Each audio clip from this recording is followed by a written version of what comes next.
Are you ready to think and speak in English today? Let's do it. If you have ever been watching YouTube on your phone and then looked at the clock and realized that 2 hours passed by just like that, well, today's lesson is for you. You're going to learn how to think and speak in English about technology and also about your age. Let's get started. Thinking and speaking in English about our first topic, which is technology. Let's go. In this lesson, I'm going to tell you a little story about my journey with using technology, and I will explain some key vocabulary along the way. I hope that you too will feel confident thinking and speaking in English about the topic of technology by the end of this lesson. Let's start with the story.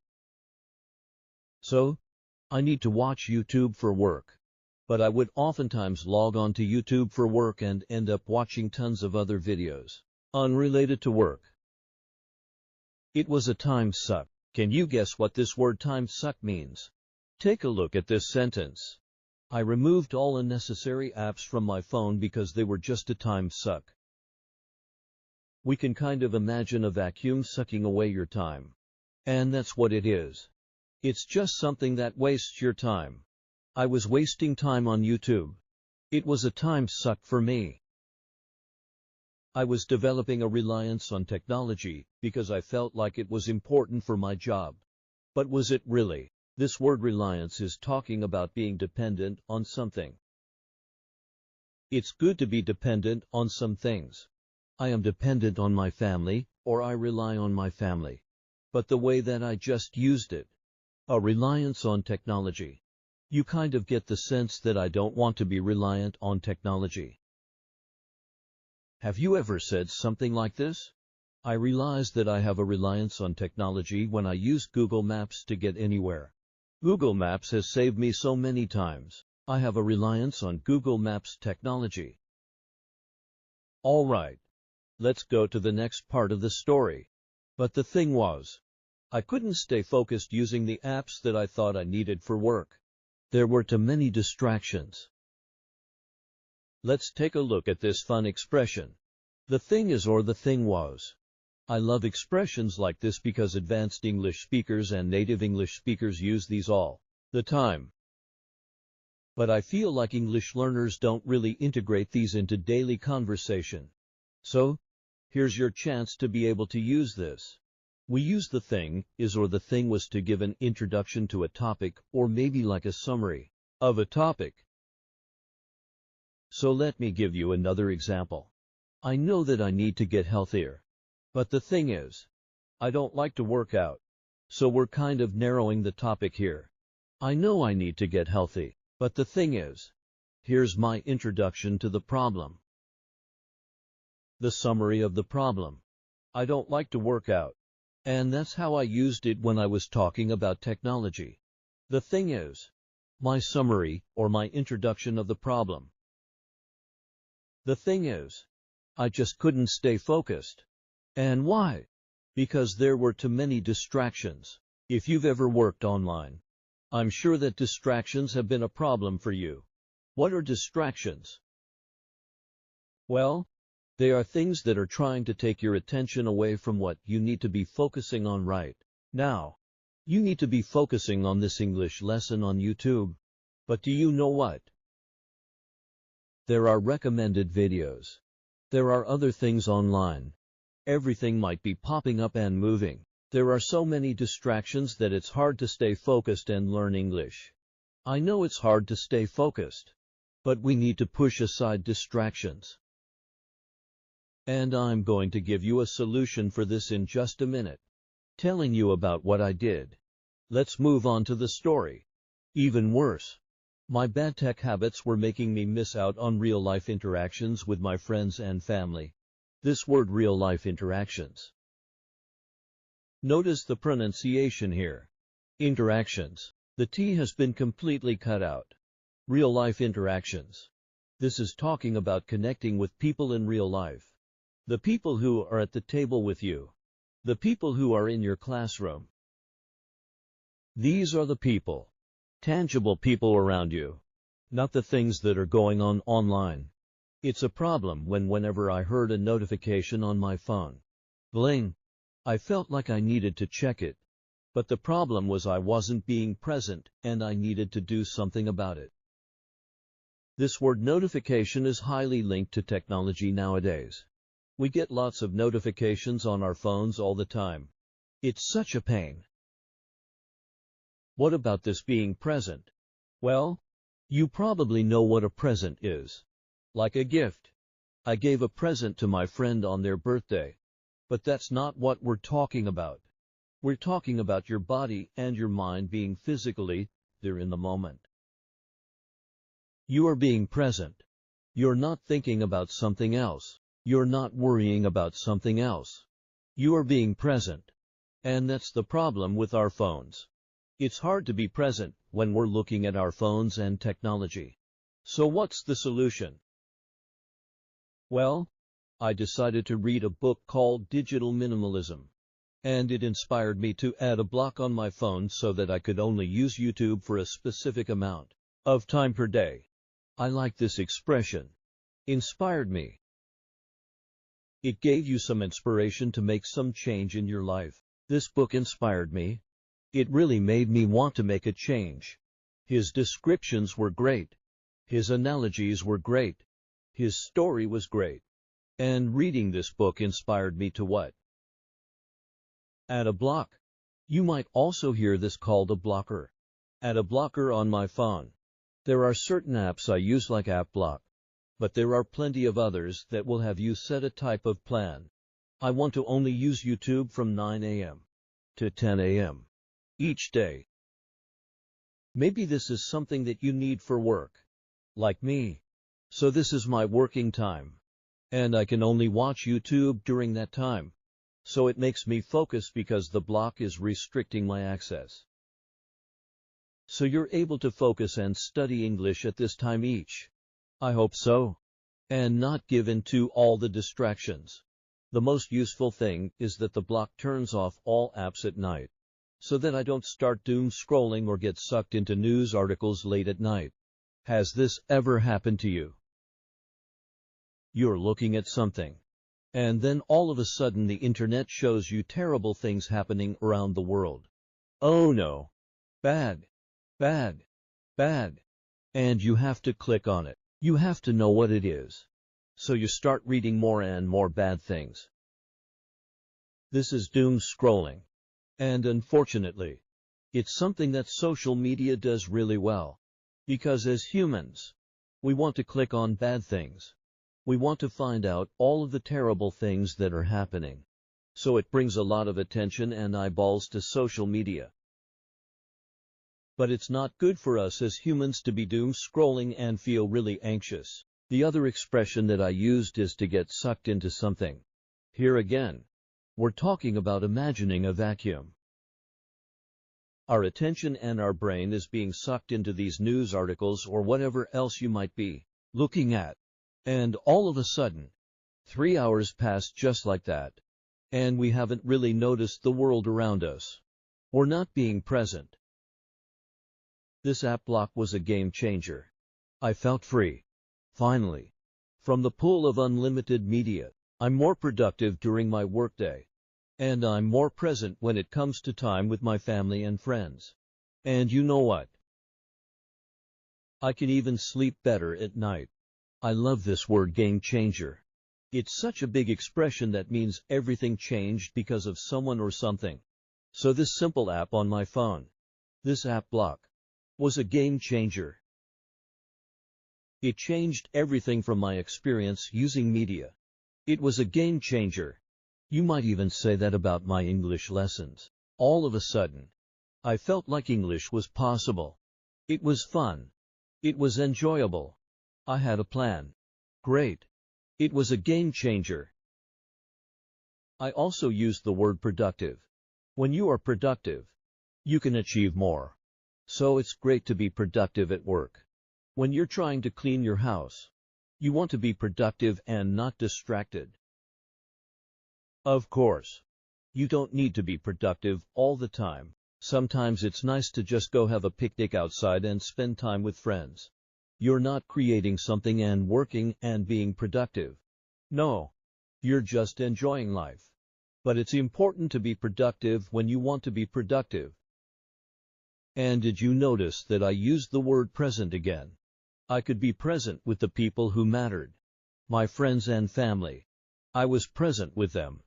And most importantly, I was able to set a good example for my kids who are growing up with more technology than I could ever have imagined having as a kid.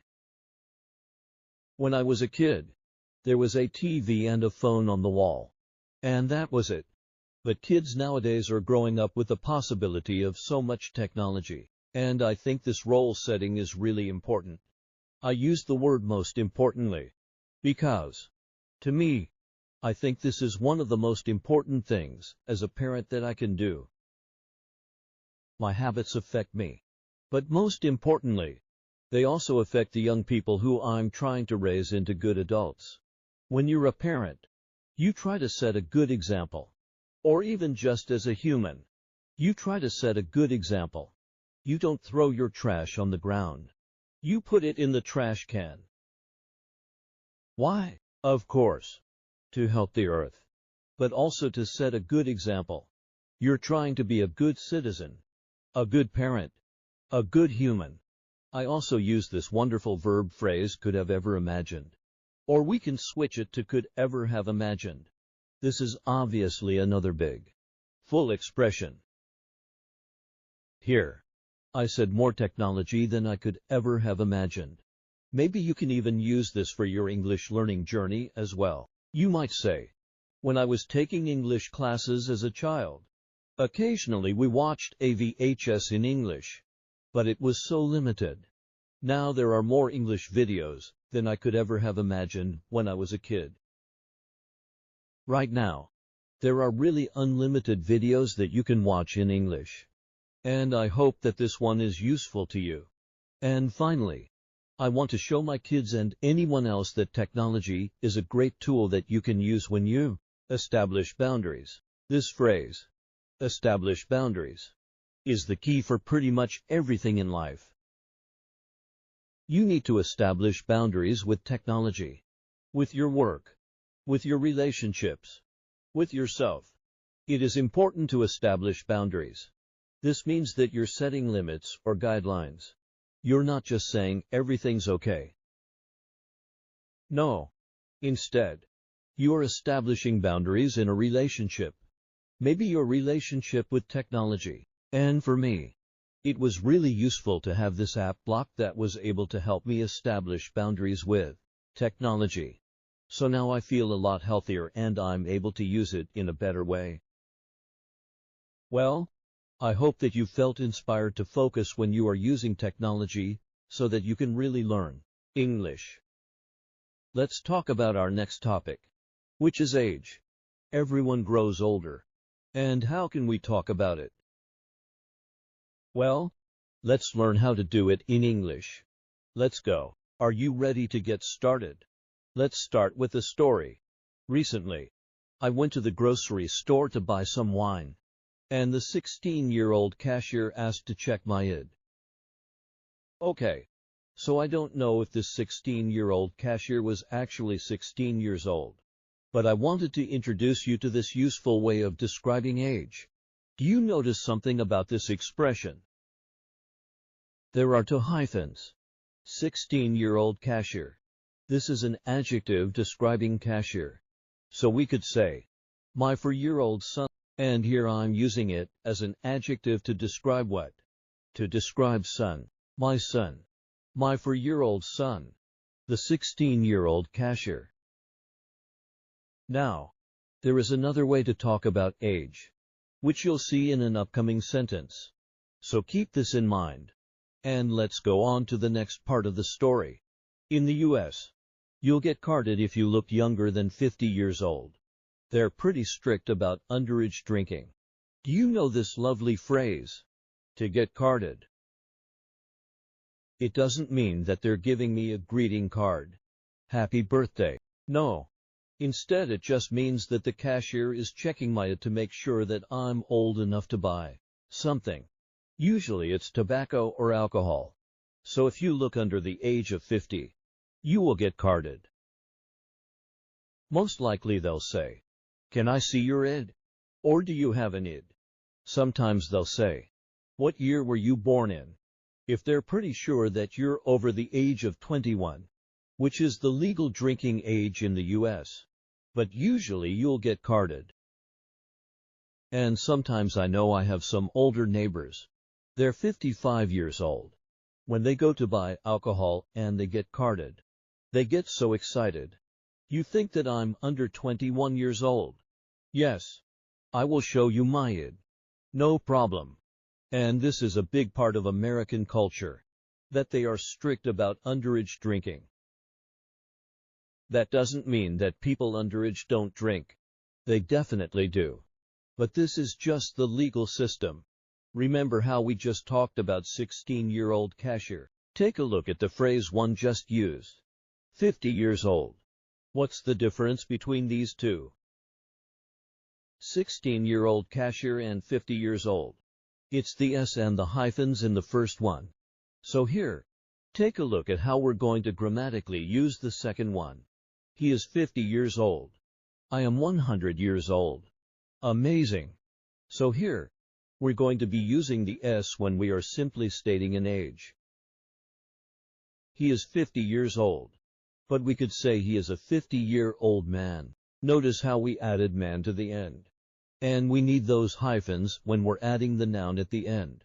Lots of ways to talk about age. Okay, let's continue with the story and see what happened at the grocery store. Well, the girl looked at my ID and said, "Oh, my mom was born in 1987 too." What? I have never felt so old. I know that 36 years old is not old, but it made me feel old. Let's talk about this phrase, to feel old. I know that 36 years old is not really old, but it made me feel old. So here, we have a discrepancy between my true age and how I feel. I think this has happened to everyone at some point. Maybe you're watching a professional sport and you realize, "Oh, everyone playing that professional sport is younger than me." What?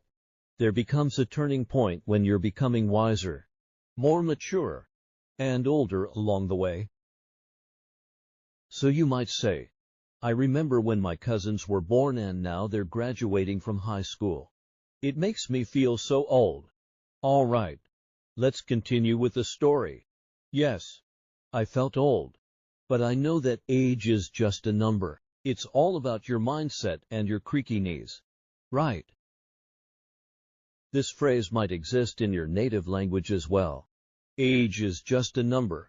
Maybe if you're 75 years old, you might feel extremely old. Or you might feel young and vibrant, excited about the world, curious and interested. Well, it's just a mindset usually. So we could say, age is just a number. All right, let's continue.